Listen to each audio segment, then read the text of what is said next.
All right, we're live. We're live on Facebook. Welcome everyone to Casual Chat Live. I am Brian Germain and I've got two guests. It's awesome. So I've got Robert Kittila joining us again from Boulder, Colorado. Welcome, Robert. Thank you. Thank you. Yes, indeed. And I've got Max Dereta. Woohoo! Welcome, Max. That's me. It's me. Hello.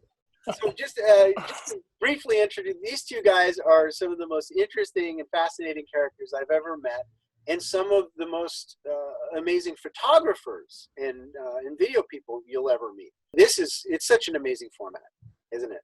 It is. It certainly is. I mean, here we have three different time zones. Here, Rotterdam, Holland, and you are in Washington, D.C. Yeah.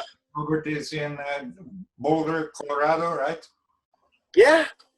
Amazing. The world is a small place. Exactly. And we're all sitting in our man caves.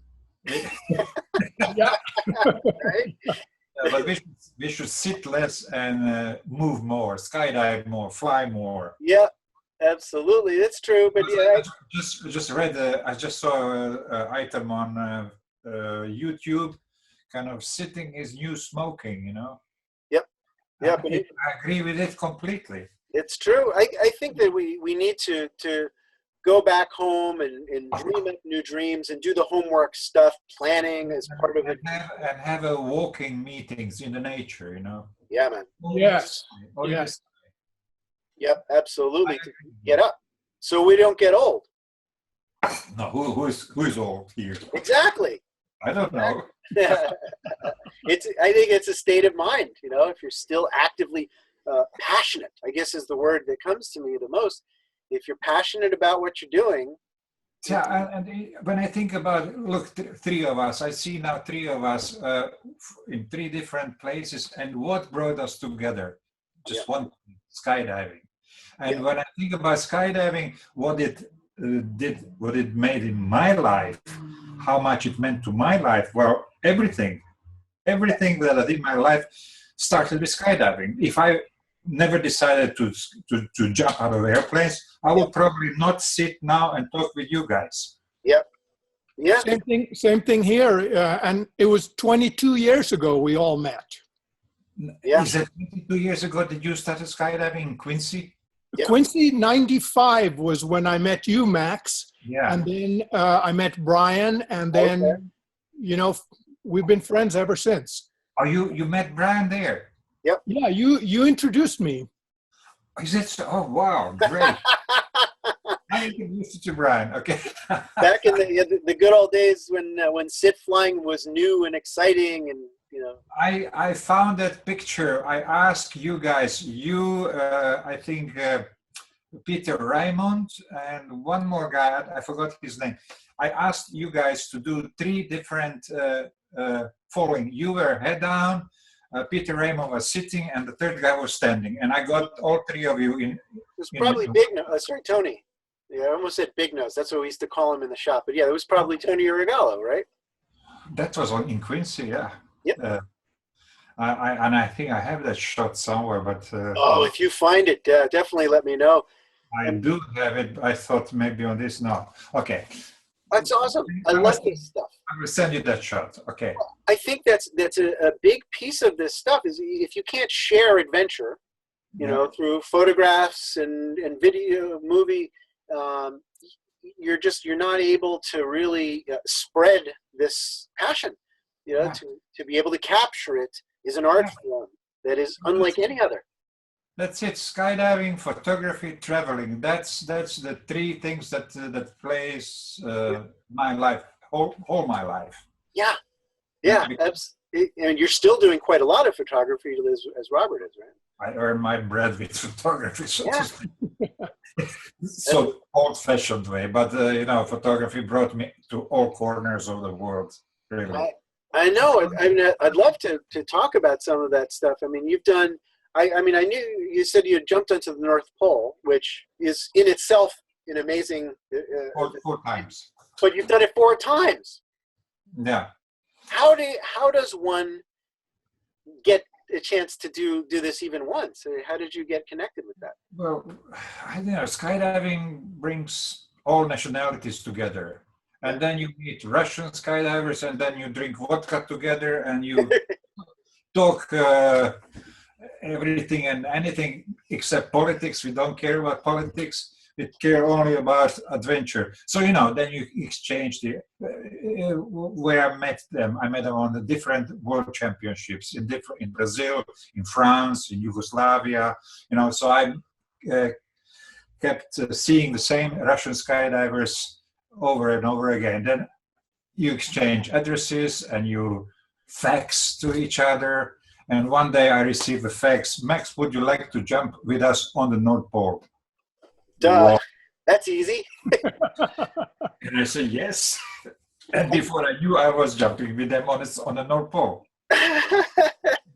Well, it sounds very simple. In fact, there was a group in Holland who actually organized it, kind of Dutch delegation. But, the invitation came directly from Russians. Yeah. And we went as a group there. And then that was first year, I think it was 93 or so. And in 94, the same organizer said, Max, would you like to come again? I said, yes, but, okay, just come. And I came, and I published big stories, and he loved it. And thanks to that, I went again on the third one. But after 3 times going to the North Pole, I forget to tell you one thing. You fly from Moscow to North Siberia, to a place called Khatanga. And from there, you go actually to the North Pole. And from Moscow to Khatanga, it's about 7-hour flying, 6 or 7 hours. Wow. And then from Khatanga to North Pole, another 4 hours. Yeah. But in this Khatanga, we had helicopters and we made sort of side trips to the nomads who live there in that area. And that's what struck me. I went already 3 times to the North Pole, but I want to see those nomads. Yes. And on my 4th trip to the North Pole, I first went and lived with the nomads for about a week. Cool. And I almost stayed there. I said, I don't want to go back to civilization. Yeah. Because I loved it. Eating lots of reindeer meat, probably. Exactly. Yeah. And drinking vodka and tea. And that's all what mattered. Yeah.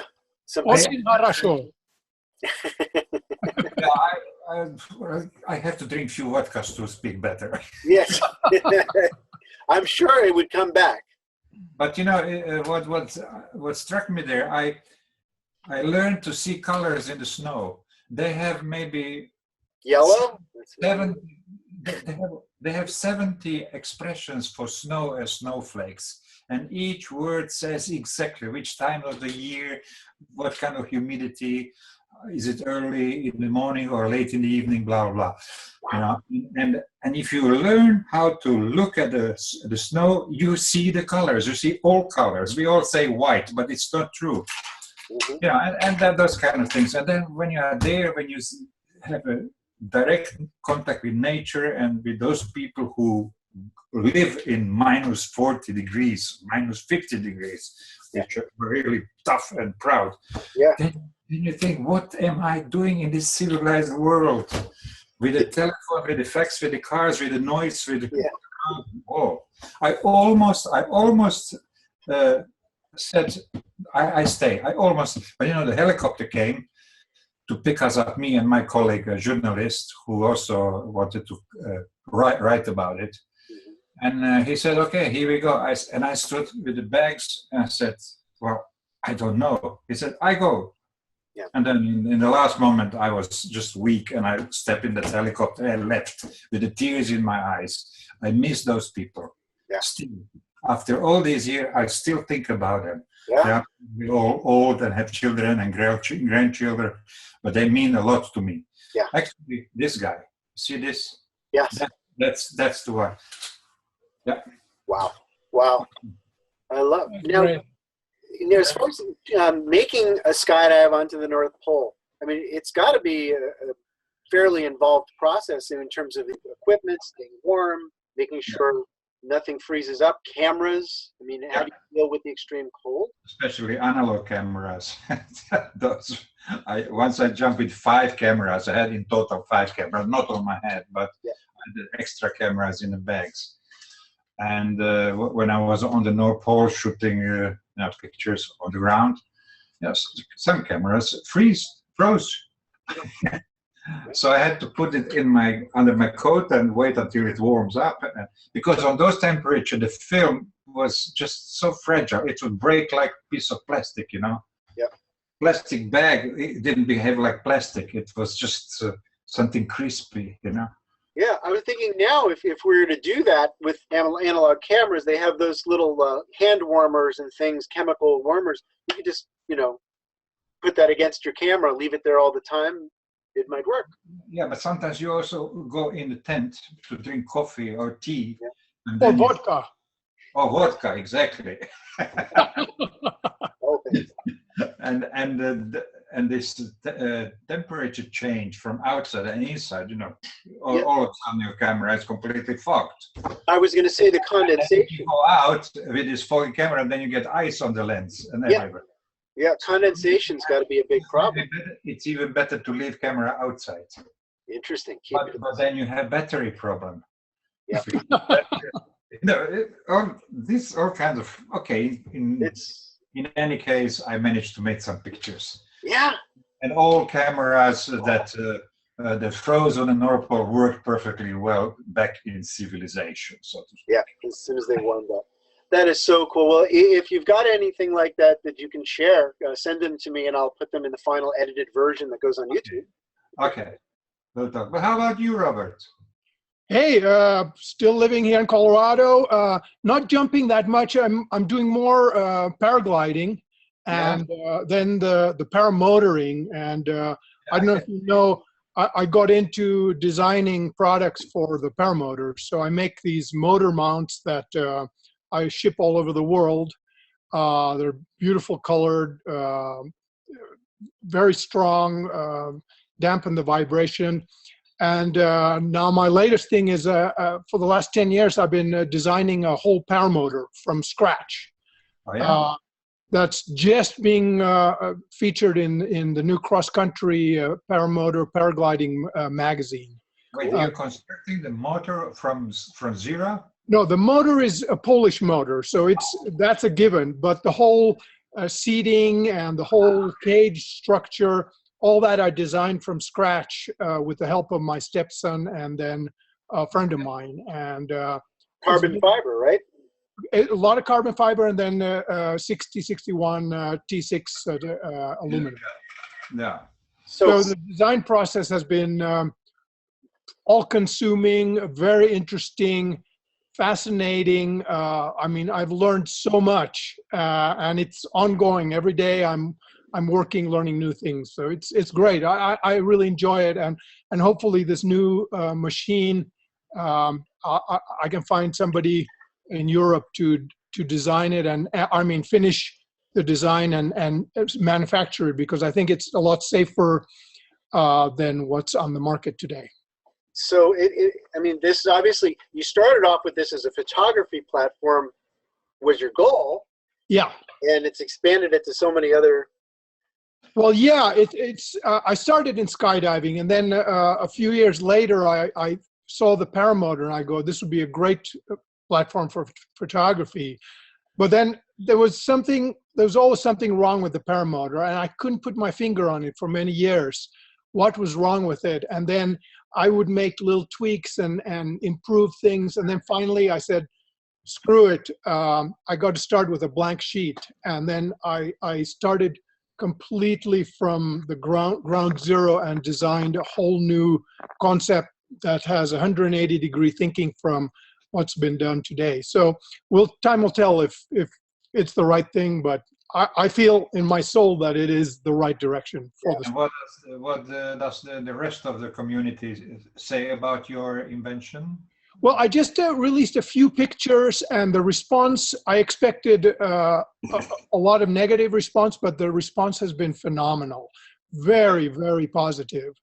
because the advantages far outweigh the disadvantages. And, you know, simpler, easier to manufacture, fewer parts, fewer welds, safer, more comfortable, more transportable, no torque steer, and it looks cool.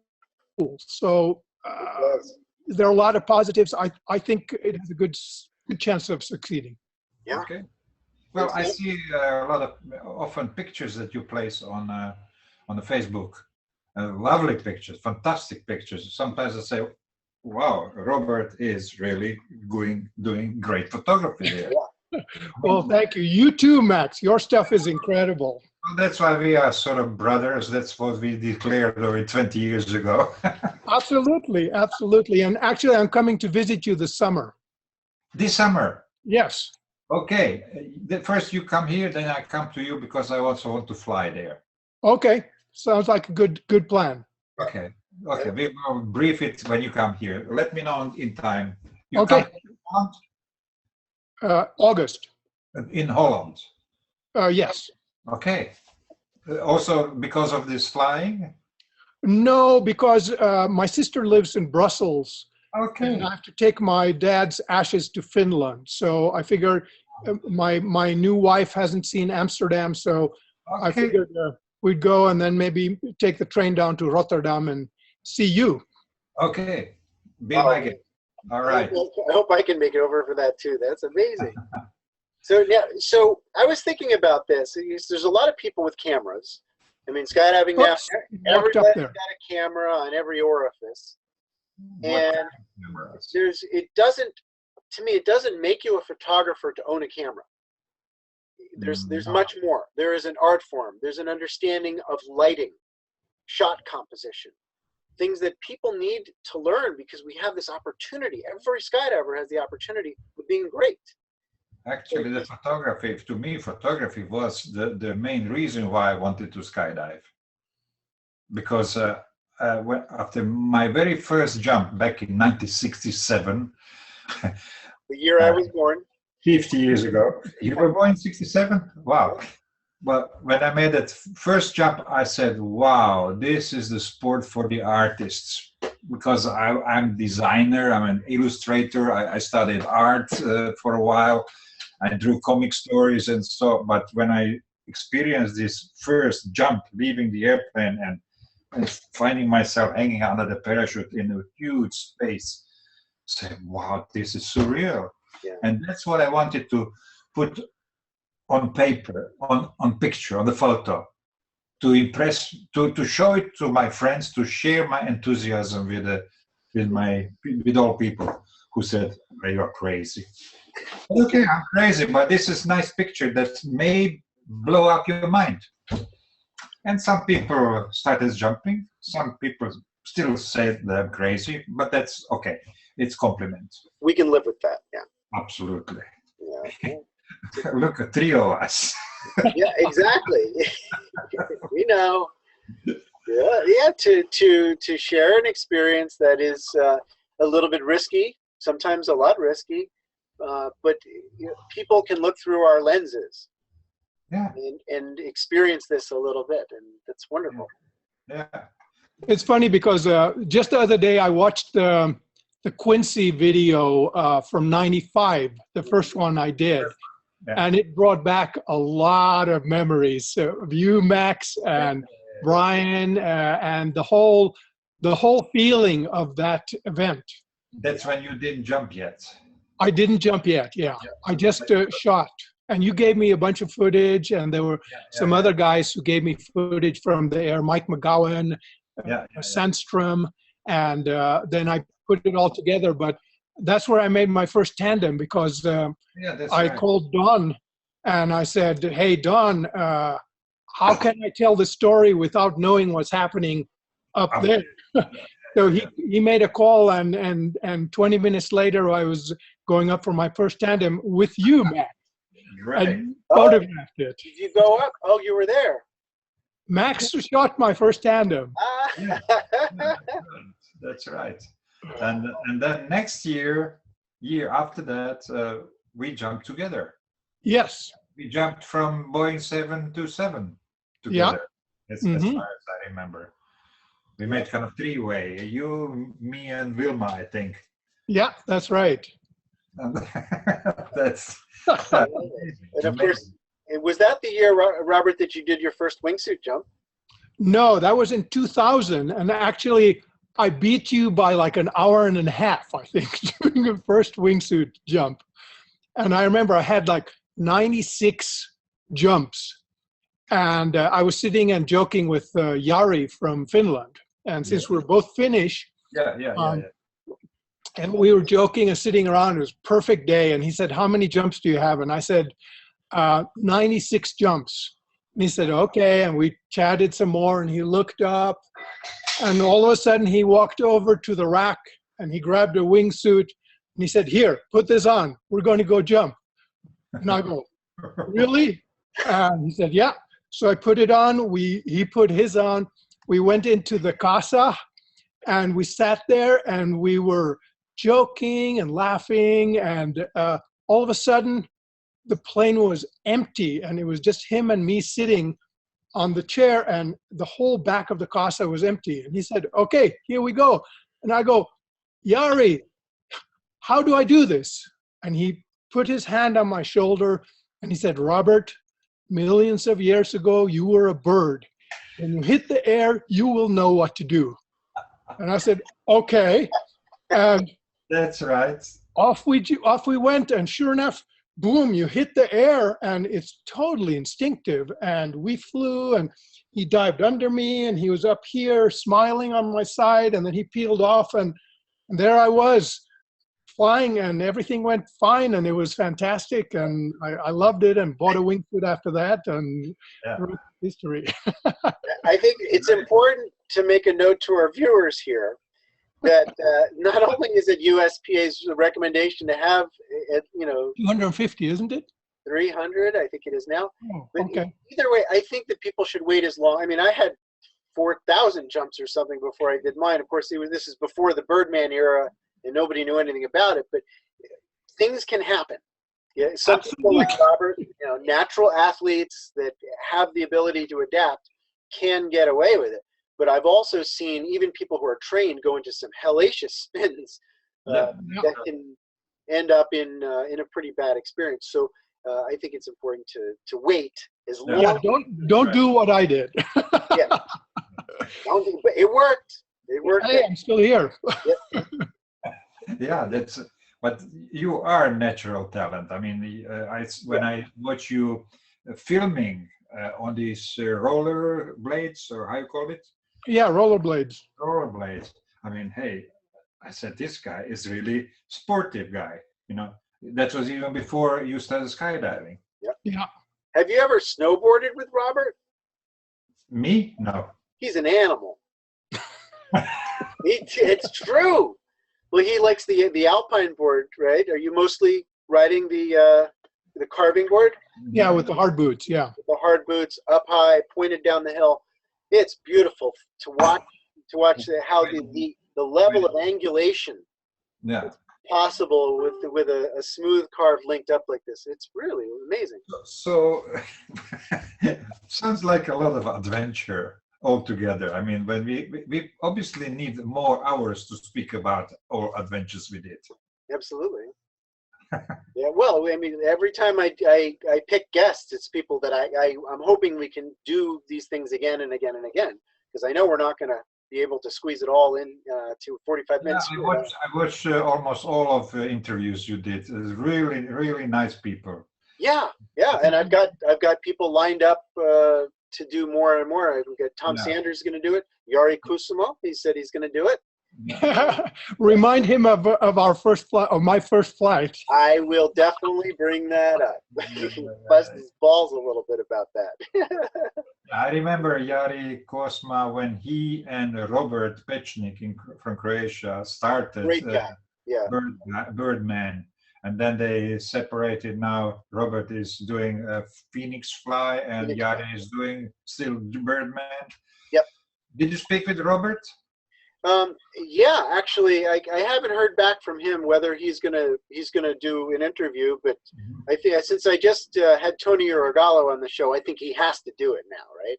Absolutely, yeah. And Actually, Robert, Brian, I introduced you at Quincy to Robert.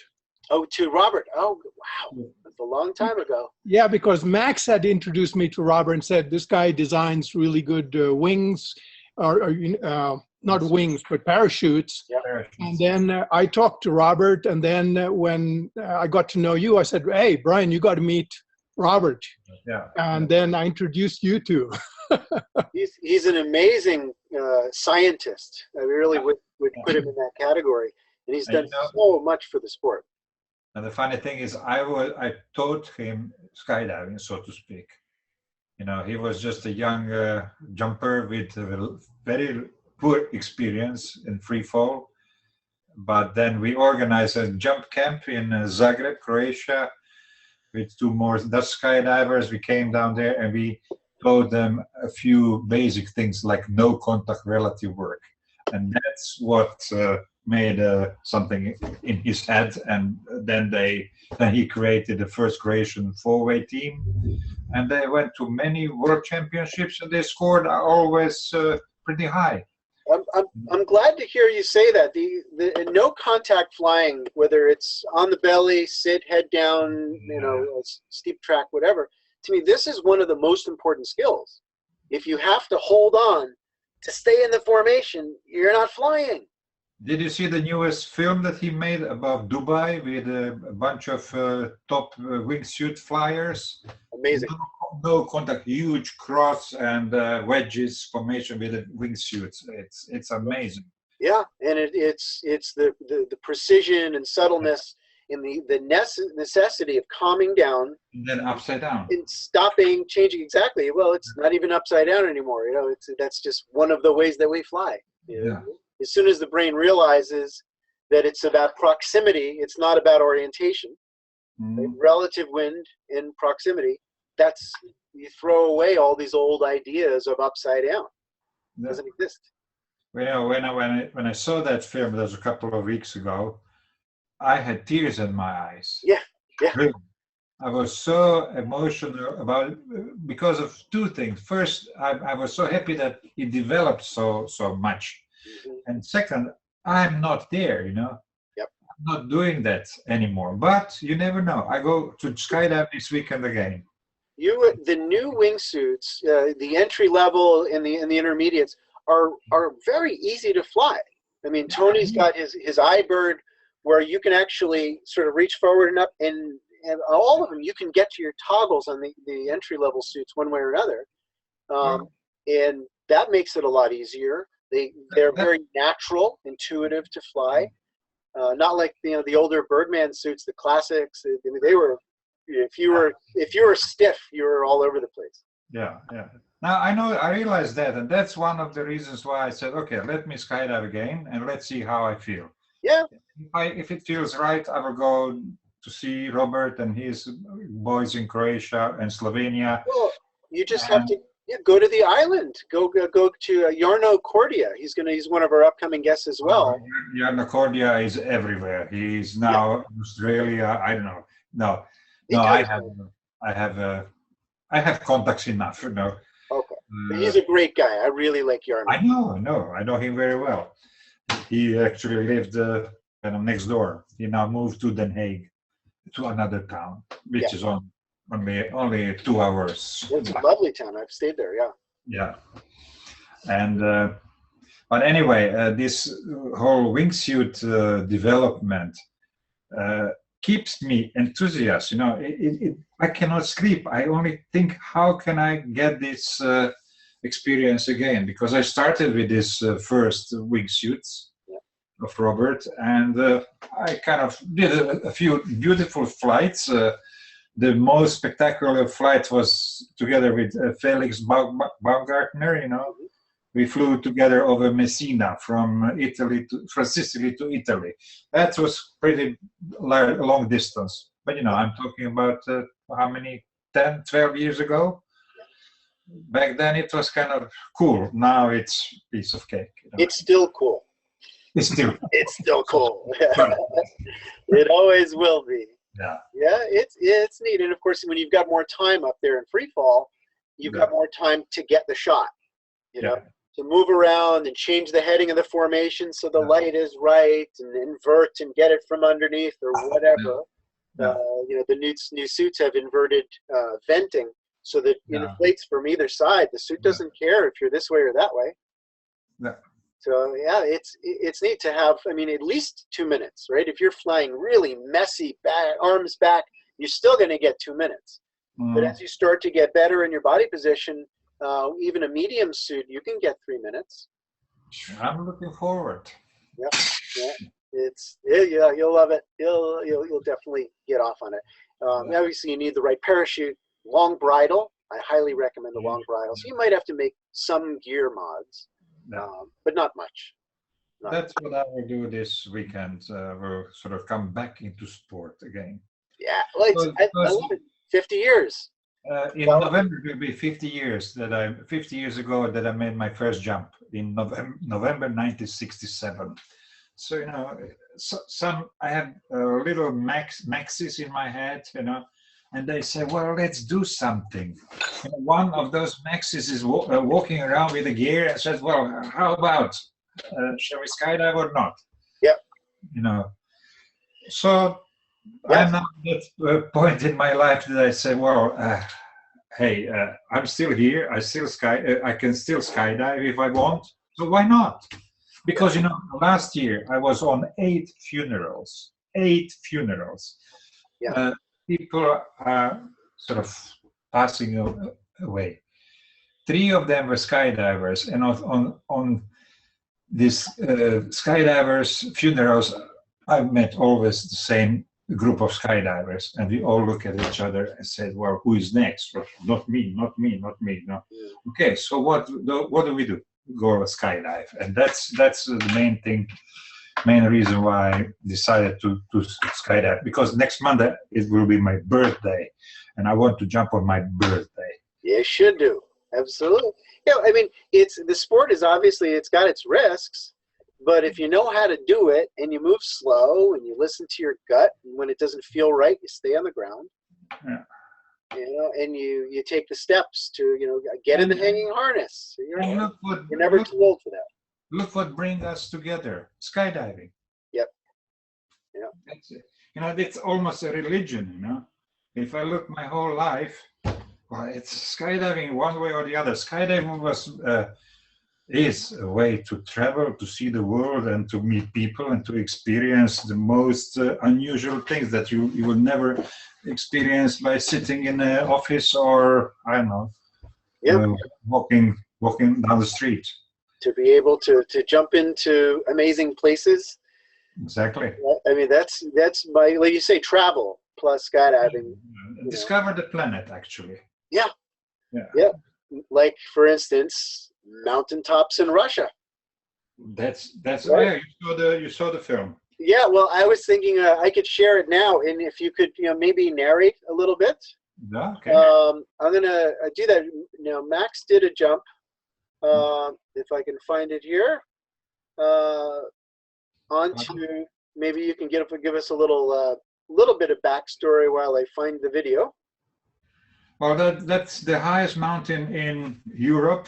If you take Caucasus as Europe, okay, on the European continent, it's 5,640 meters high. I don't know how many feet it is. Robert, how many feet is it? A lot. A lot. 16,000 feet. Yeah, at the top. There are 2 tops, but they're both on the same altitude. But we spent something like a week just under the top. There was a mountain hut where we could stay and acclimatize, adjust to the altitude, to the lack of oxygen. And that was already 4,500 meters high. And we climbed every day a little bit towards the top just to get used to it. And then after a week, we took a helicopter and it was almost, this is the gear looks a little old. That's Russian gear. That's a Russian guy. This is a Russian girl. You were jumping good stuff, right? Yeah. There you are. I recognize that suit. Look at that. That's me. That's me. Yeah. And here we board the helicopter, and So the base of the mountain was probably already pretty high. But this helicopter brought us to almost 7,000 meters. Helicopter. You know, we jump on Mount Elbrus from 6,000. It will be on the text. Just a second. Yep. This is Oh, flying. look at that. That's the old. Oh yeah, now we have the first view at the top. You see 5,600 meters. No oxygen. No oxygen, 6,800 meters. That was really amazing. Pilot chute in hand. Did Yeah. you see that? It's a hop and pop. Yep. Wow. Well, that's the Russian way. This guy had a long hesitation. And this is my parachute. It opened perfectly open. And this is now Nice. the What a view is view. amazing. I mean, you see all this Caucasus mountain range, and Now, were you freezing your butt off here? Was this? no, not at all, not at all. It was beautiful weather. You know, even on the days that we sort of climbed towards the top, we could take a jacket off. It was really nice and warm. And you know, of course, it's cold on this altitude, but you know, adrenaline does its work. And here is landing. Ah, This nice landing. this is a group of alpinists who were waiting for us. Actually, Not nice landing. they were camping on top the whole week, waiting for us. I mean, they had their kick too, of course. Yeah. But they would inform us about the weather conditions on the top, because the weather is very nasty on Elbrus, and that's one of the deadliest mountains in Russia. You know. So we were lucky with this window. We had about 2 hours window, and we made this jump, and helicopter landed on the top. We boarded the helicopter. We went back to the valley, and the clouds just closed again, and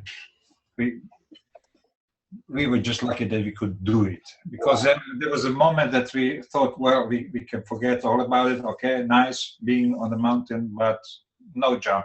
But in the last moment, the pilot says, well, if we can hurry up, in 2 hours, we can jump it. And that's what we did. So cool. Yeah. Absolutely amazing. All right, we're back. Well, thanks for showing. That's a very old film. It's about 20 years old. Oh, so cool. So cool. This is the kind of thing that every skydiver dreams of, you know, once you have your basic skill set. To me, it's like, well, what do I do with this? You know, I can jump out of an airplane. I can land on a target. Yeah, it was one of those jumps that I was actually scared. Yeah. There was only one place to land. You either land there or you have a big problem. Yeah. Especially after hearing how many mountain climbers deceased there. Yeah. You know, died because of a snowstorm, you know, or crevasses, or you know, there are many crosses there. Yeah, I hear you. Yeah, well, I mean, this is one of the things that we're going to keep running into is perception of risk causing us to do this. You know, as I tell the school kids, right? I gave 5 talks today at an elementary school, and we talk about fear a lot. Yeah. And I say, you know, when you get scared, sometimes it's an indication that your environment is too dangerous. No. Sometimes it's just in your head. Yeah. Sometimes there's an overlap where it is dangerous, and if you can deal with your fear and calm yourself down enough, it'll be okay. And if you don't deal with your fear will cause the danger to grow. Yeah, on this jump, actually on this project, I can call it project, big help was this group of mountain climbers We traveled all together to the mountain. Then they climbed and they stay on the top. And we skydivers, we were in that hut. But we communicated all the time with each other. And that kind of helped us. We didn't feel alone. Yeah. Because those guys were on the top, preparing, having their own kick. Yeah. Yeah. But also preparing everything for our safe jump. Yeah. That's exactly the point. They wanted us to jump safe. They were the ones who decided, yes, you can come, or no, you don't come. And that helped. We were not just, oh, let's go and see what happens. It was very well, very much under control. Yeah, your friends, to these resources. Yeah, and especially because this guy who invited me to jump on Mount Elbrus is the same guy who invited me to jump on the North Pole. So I knew him very well. I knew a whole bunch of Russian jumpers that I jump with, And every time they invite me, I even don't think, I just say, yes, I'm coming. Yeah, don't think twice. Whatever it is. Because the same guys also, the same group of Russian skydivers helped me fly Russian MiGs and Sukhois. Right, and you did the space training as well, right?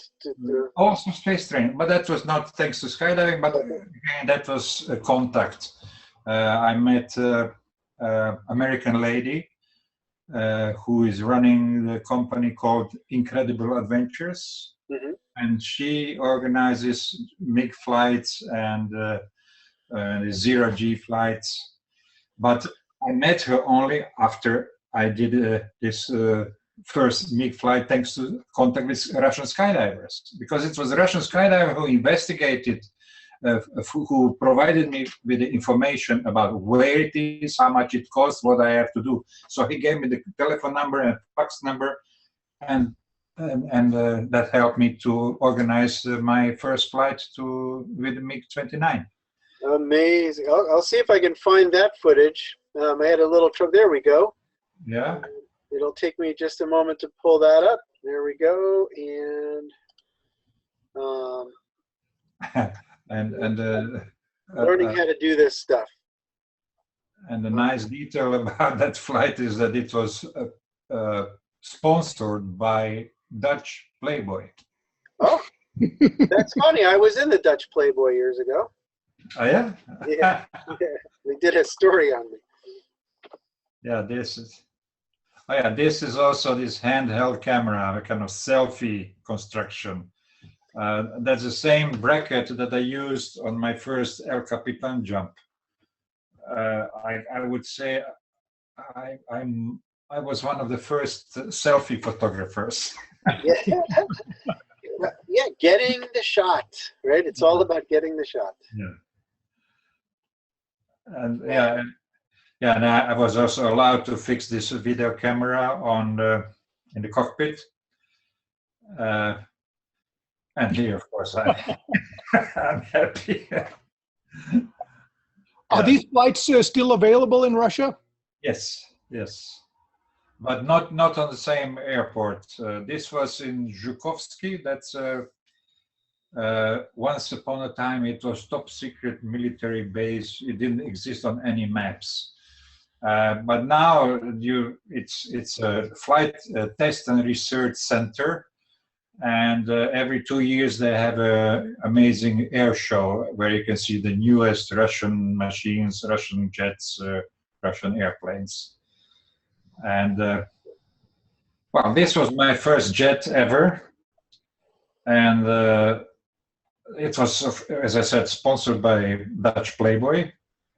And I wrote the story, and the chief editor of Dutch Playboy was very happy with the story, and that story was later published in 7 other countries in their Playboys. So then we talk about earning quite a lot of bucks.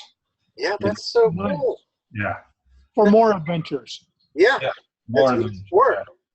Yeah. That's what it's for. Oh, that's so. Yeah, I was fortunate enough to take a flight.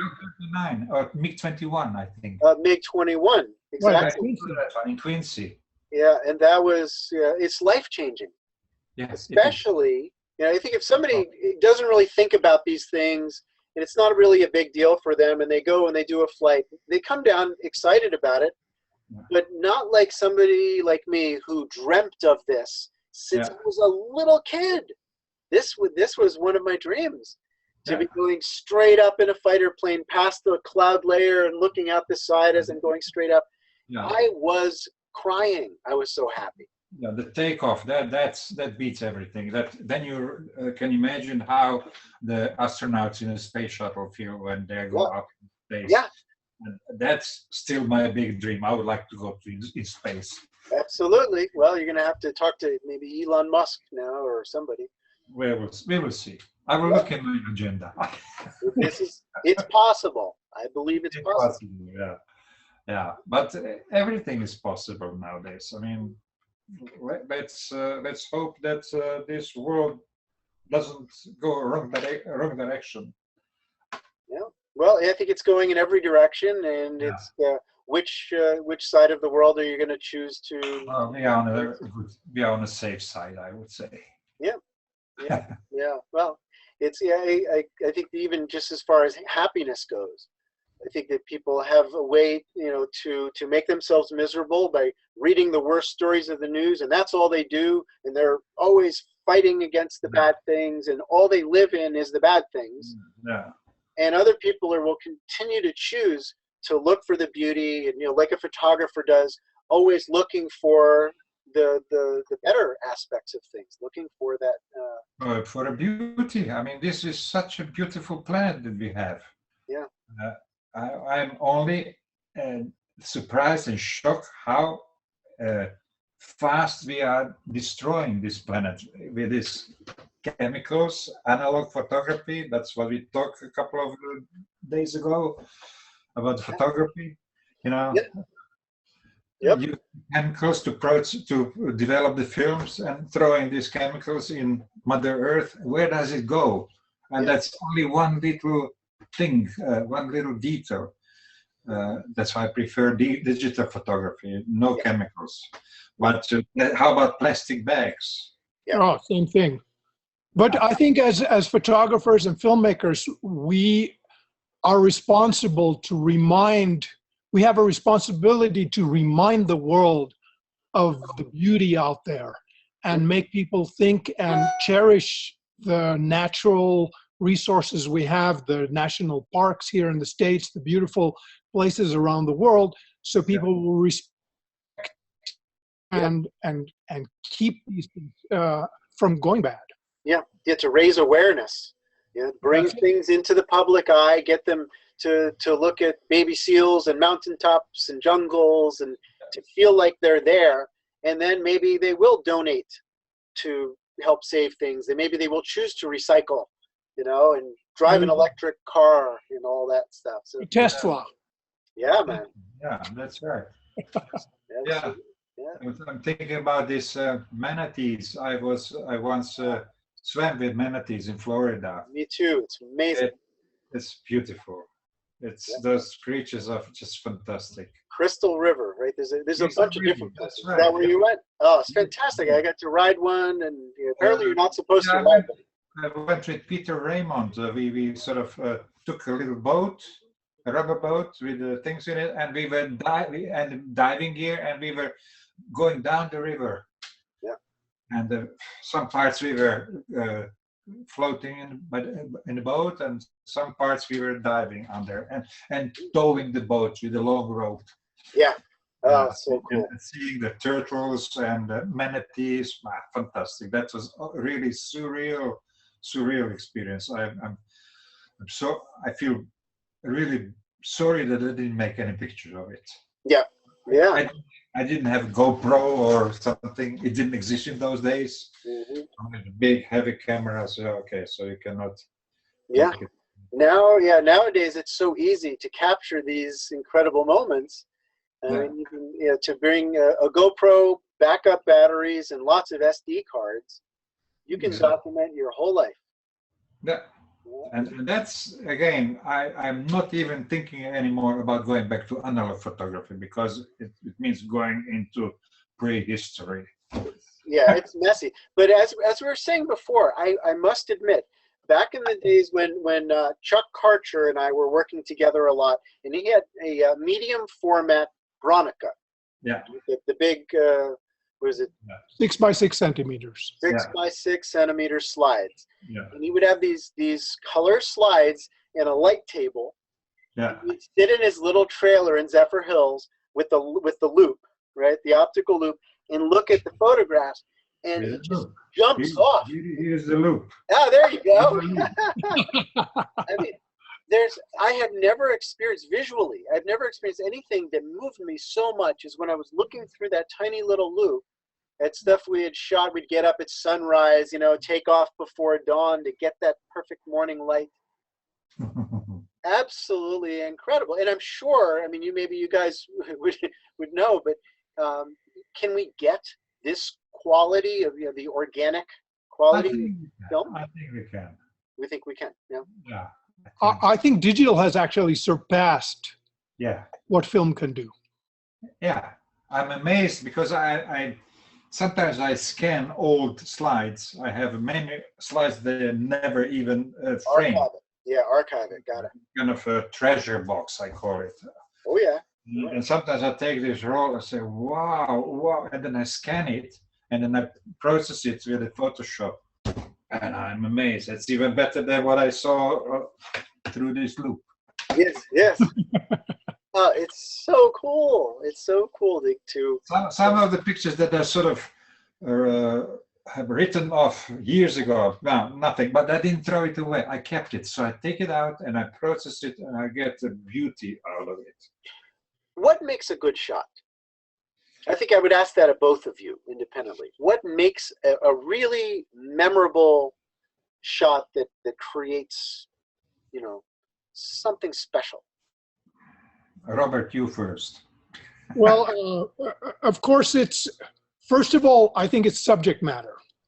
You have to have a great subject matter that people will be fascinated by looking at. Then it's composition and light. Yeah. But then there's that intangible thing in a photo school or anywhere else, and that's magic. And it's a combination of all three, and then it's another element that I can't really put my finger on it, but I feel it when I shoot certain shots. I feel there's magic there, and it's hard to describe, but the way I see it is all great shots belong in a library up in the sky somewhere. And once in a while, Max and I, once in a while, get a key, and we get to go up to the library and pull down one of those shots that's already there. Yeah. Many times when I shoot a shot like that, I'm not even aware of shooting it. I just, all of a sudden, it's on my computer, and I go, how did I get the shot? But there it is, and there's magic. You can't. I can't explain it. Yeah. I have similar opinion, but I will add one more thing. I tried to make picture that I didn't see ever before. That's for me the kick, because everything has been photographed, and you know it. And when you look through the viewfinder, say, okay, I've seen it before, but how to make it different that nobody saw it before? Yeah. That's a good point, Max. Yeah. Now, I have a question for you, Max. You do a lot of panoramas these days. With iPhone. I've been using the iPhone too. It's fantastic. It is. iPhone is a surprising little device. Oh, it's unbelievable. I think I cannot make pictures with my Nikon cameras at the same way as iPhone. iPhone has this beautiful burst function, burst, which is something like 8-9 frames a second, and it switches the sound off so you don't hear it.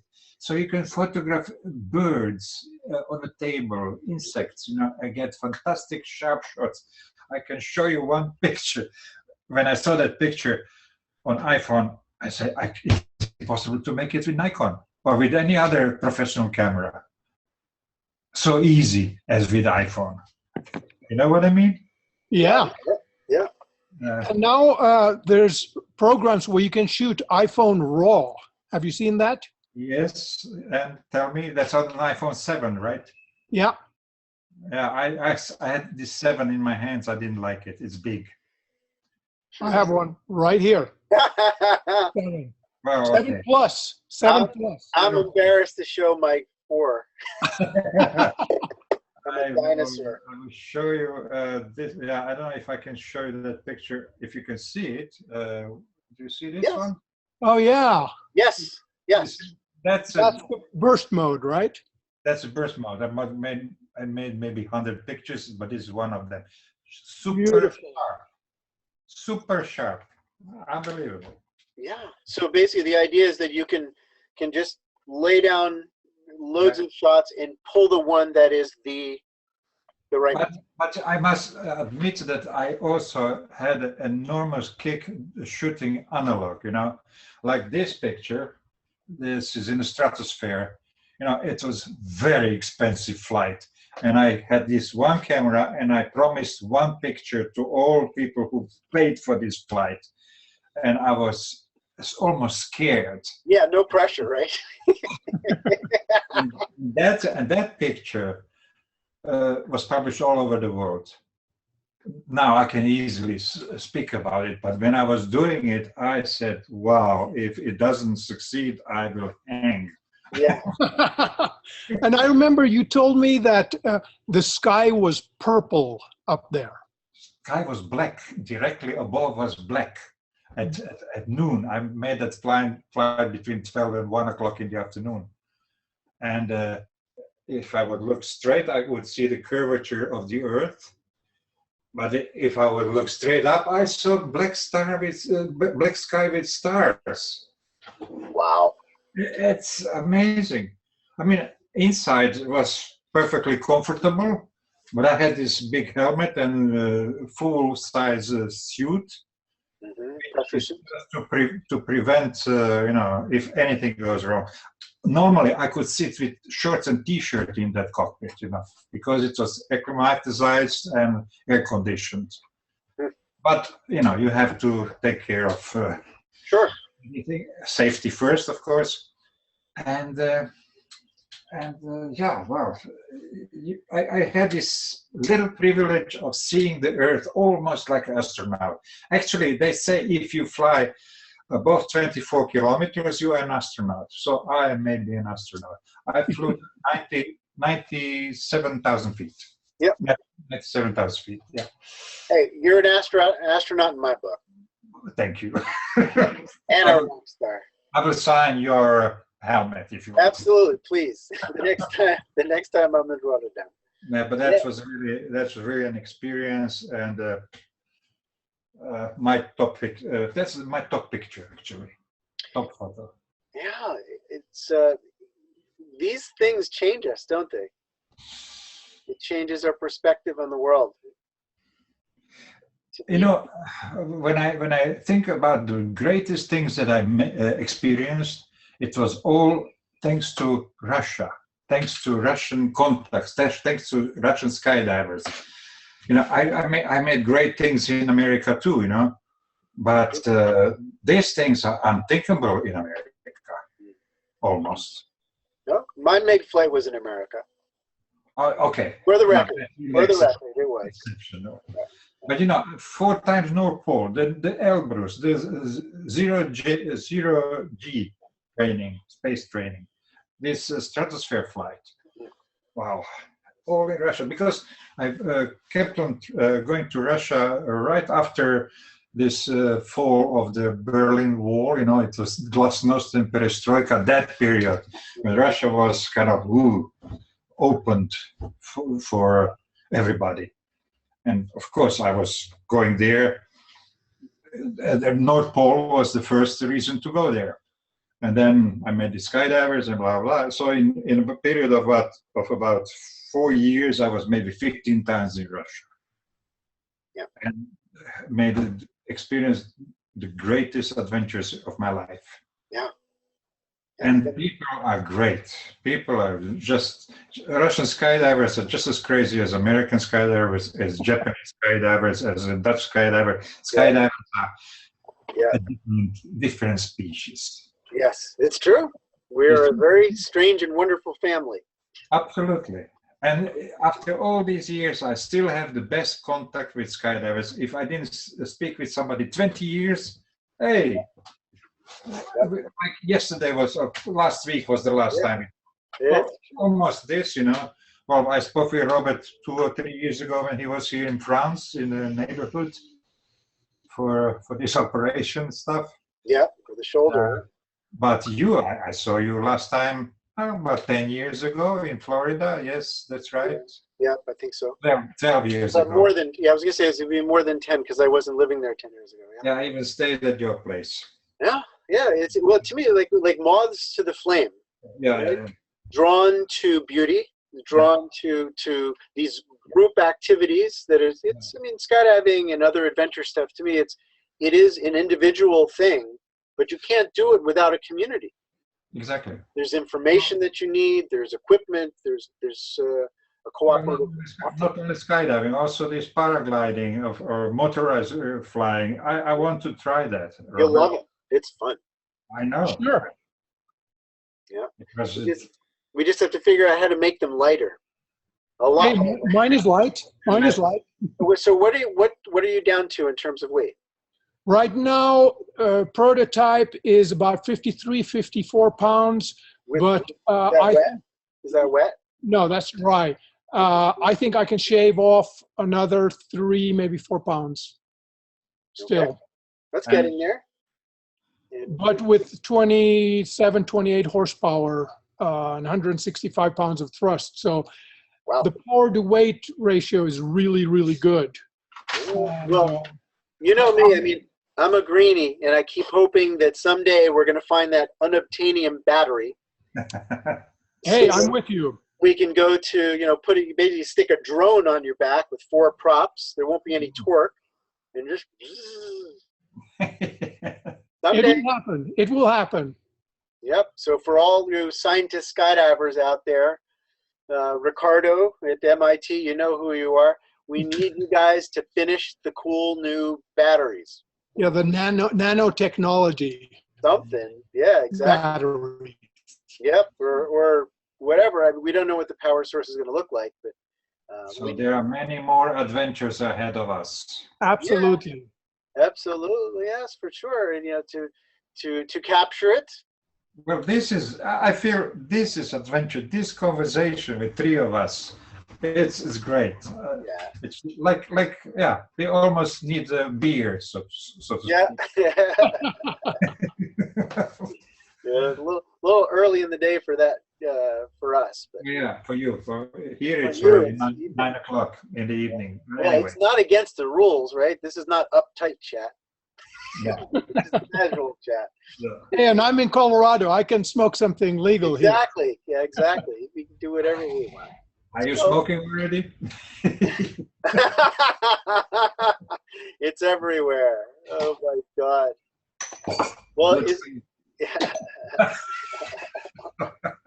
Okay, good reason to come together. Well, that's my work stash. yeah. Well, of course, you're in Holland as well, and it's actually one of the topics that I've been trying to find a way to weave into this stuff. Is you know, all the inebriants are available, and it's part of skydiving. But for one, I mean, I've never mixed even like a sip of beer with skydiving ever, personally, nothing, because for me, I want it to be this clear, pristine adventure where it's this natural state, and I have no filters. I also don't drink actually, but it sounds so cool when you say, let's have a beer. Yeah. Well, first of all, it's the idea of it, you know. Actually, Yeah, but after the skydive. Well, après celebration, whatever. People should do whatever feels right to them. But I think it's important because we have lots of people that like to party and skydive at the same time, and I don't think it's wise. No, it's not my style. No. Yeah, I don't think it's necessary. Yeah. Isn't it cool enough? The health. The health is the most important thing. Now I think about these people that I went on their funeral, you know. Yeah. Why did they die? Because of very unhealthy life. Yes. Yeah, often that's the case. I mean, there's genetics, but I think that even genetics, it becomes a confluence where they stack up the toxins. You know, not enough sleep, not enough hydration, not enough smiling. You know, all of that to me, it adds up where And stress. the body says, yeah, exactly, the stress. You know, which is, to me, that's just an interpretation of the environment. So when I analyze my own stress and health and everything, then I say, well, thanks to all these things that I did, which is behind me, thanks to all these things, I managed to live different. Yeah. And kind of, I didn't end up in an office. I'm still playing outside with the camera, I'm traveling, and that makes me healthy. Yeah. Yep. I think. Yeah, a strong vehicle.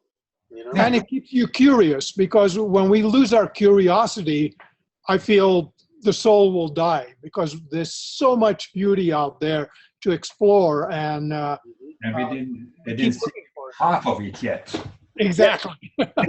Not even close. Not even close. I think that's the passion for more, drawing us into this moment where there's a sense of awe, where we want to just shut up, stop talking, and go, wow, look where I am. Look where my feet took me. My parachute took me. My paraglider, whatever. Exactly. My ropes, my headlamp, my kayak. It's all an opportunity to take me into this moment of silent appreciation. That's a famous quote. Life is either a daring adventure or nothing at all. That's good. Here's another one. When you've turned 50, if you haven't grown up by the time you've turned 50, you don't have to. Too late for me. Too late. That's awesome. Well, you guys are great. I definitely look forward to getting you back on. And, you know, if there's... It was really casual chat, I must say. It's fun, right? Yeah. Great. I have no preconceived notions about how these go down. No. Share awesome people with, other awesome people. Well, I'm curious I really would like to see what people will tell about this conversation. Yeah. I think we were like the old ladies, blah, blah, blah, blah, blah, blah. No, we are okay. Yeah, warming up for something greater. Yeah, hey, we're some of the coolest people in the world, or at least you guys are. Thank you. Thank you. Thank you, Brian. See you soon here in Holland, Robert, and you also, Brian. Yes, indeed. I look forward to it. I have been in the States now for more than 10 years, actually. And I used to be every few months. I've been to States about 50 times, I would say. Good. Well, we're still here. You're okay. I'll come and check you. Yeah, I mean, you might have to climb over a wall to get here, but... If I come from Mexico. If you come from Mexico. Yeah. They said, yeah, Mr. Trump, if you build a 20-foot wall, I'm going to get a 21-foot ladder. Hey, please don't spoil my evening. I said the T word. I don't want to hear that. Well, what I love about the Skydiver Adventure community is that politics are irrelevant. Yeah. It doesn't stop us from taking a walk out in nature. And international. I mean, all skydivers are coming from all over the world to all these boogies and events, and nobody talks politics. There are much more important things to talk about, like stability, safety, and color of your jumpsuit. Yep. Yeah. Well, happy people live above all that stuff. Exactly. That's my problem. I don't have a jumpsuit. I don't have a helmet, but I was doing it this weekend. Not a problem. Some of my best jumps were naked. You don't need any of it. Cool. All right. Well, again, thank you both so much for joining. This has been a lot of fun and very interesting. Thank you, Brian. I look forward to the next one. This is great way to communicate. Absolutely. Yes, indeed. Yeah. All right. And Robert, it was great to see you again after all these years. Likewise, Max. It feels like no time has passed since I saw you last. Yeah. We are timeless. Yeah. We are. Happiness is. Love is. Exactly. All right. Thank you both. Thank you Yeah. so much. In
a silver car